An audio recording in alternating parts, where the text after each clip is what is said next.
Sending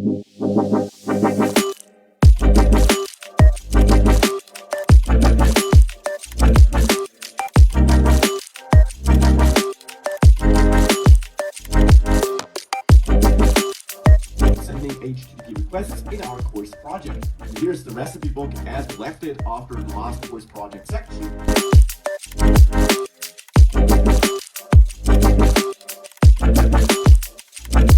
Over the past 4 years, we have developed deep learning algorithms to separate human voices from background noise. We've integrated a dual-core neural audio processor to implement this algorithm. HTTP requests in our course project. So here's the recipe book as we left it. And now my goal is to make sure that we can actually complete these.